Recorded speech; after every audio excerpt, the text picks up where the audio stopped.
Hi friends, आज मैं आप सबको जॉब से रिलेटेड कुछ इम्पॉर्टेंट टॉपिक्स बताने वाली जो कि आप लोग को जॉब करने से पहले जानना बहुत ही ज़्यादा ज़रूरी है। शुरू करते हैं आज की इस वीडियो में। आप बीपीओ क्या होता है इसको जानेंगे। यह एक कॉल सेंटर होता है, कंपनी और कस्टमर के बीच संबंध स्थापित होता है, तो इसे बीपीओ कहते हैं। ठीक है। फॉर्म होता है बिजनेस प्रोसेस आउटसोर्सिंग। इसमें दो बॉन्ड होते हैं। कौन कौन से? एक इनबाउंड, दूसरा आउटबाउंड। तो इनबाउंड क्या होता है? कस्टमर कंपनी को कॉल करता है तो इसको इनबाउंड कहते हैं, और जब कंपनी कस्टमर को कॉल करती है तो इसको आउटबाउंड कहते हैं। केवाईसी क्या होता है? इसका फुल फॉर्म है know your customer. KYC know your customer. PF provident fund, TDS tax deduct source, UPI unified payments interface. इसके बारे में जानते हैं। जब हम ऑनलाइन शॉपिंग करने के लिए किसी भी एप्लीकेशन को डाउनलोड करके आईडी बनाते हैं तो उसे हम यूपीआई यूनिफाइड इंटरफेस कहते हैं।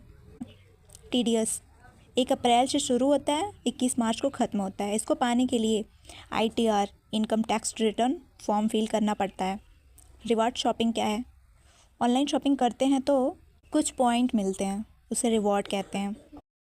तो पीएफ को समझेंगे कि पीएफ क्या होता है, प्रोविडेंटल फंड क्या होता है। तो ठीक है दोस्तों, पीएफ एक सरकारी योजना है जिसे कर्मचारी भविष्य निधि संगठन यानी ईपीएफओ मतलब एम्प्लॉय प्रोविडेंट फंड ऑर्गेनाइजेशन द्वारा चलाने वाला शासकीय संगठन है, जिसकी स्थापना 1952 में हुई है और इसकी अध्यक्षता भारत के केंद्रीय श्रम मंत्री करते हैं।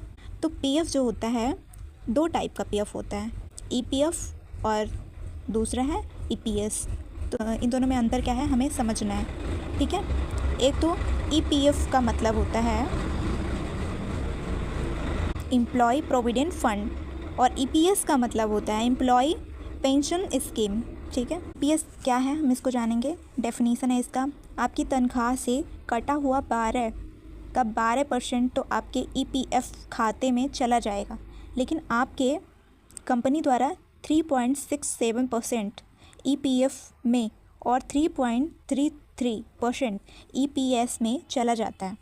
आपकी बेसिक सैलरी 6,500 से ज़्यादा है तो 6,500 का 8.33% है, तो 541 ईपीएफ में जमा किया जाएगा। नेक्स्ट पॉइंट है बाई।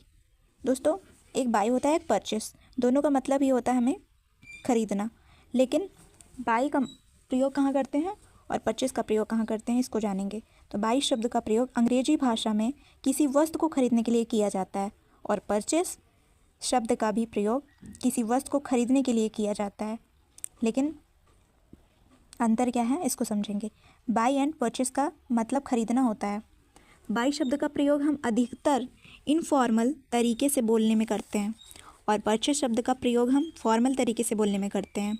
बाई शब्द का प्रयोग हम सिंगल यूनिट खरीदने के लिए, जबकि परचेस शब्द का प्रयोग लार्ज अमाउंट में खरीदने के लिए प्रयोग करते हैं। ठीक है।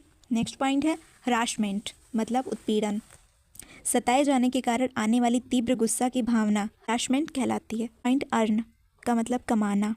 लॉयल्टी मतलब वफादारी सदस्य। नेक्स्ट पॉइंट है दोस्तों जीएसटी। तो हम समझेंगे जीएसटी टाइप्स कितने होते हैं। ठीक, तो ये 4 टाइप के होते हैं, सीजीएसटी और दूसरा एसजीएसटी और तीसरा यूटीजीएसटी और चौथा आईजीएसटी।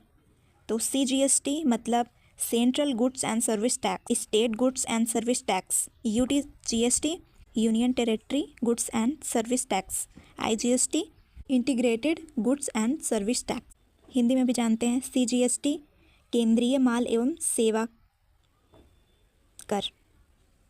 एसजीएसटी राज्य वस्तु एवं सेवा कर। यूटीजीएसटी केंद्र शासित प्रदेश माल एवं सेवा कर। आईजीएसटी एकीकृत माल एवं सेवा कर। नेक्स्ट पॉइंट है ट्रेड व्यापार। खरीदने और बेचने की प्रक्रिया को ही व्यापार कहते हैं। नेक्स्ट पॉइंट है ईएमआई मासिक किस्त जिसको बोलते हैं।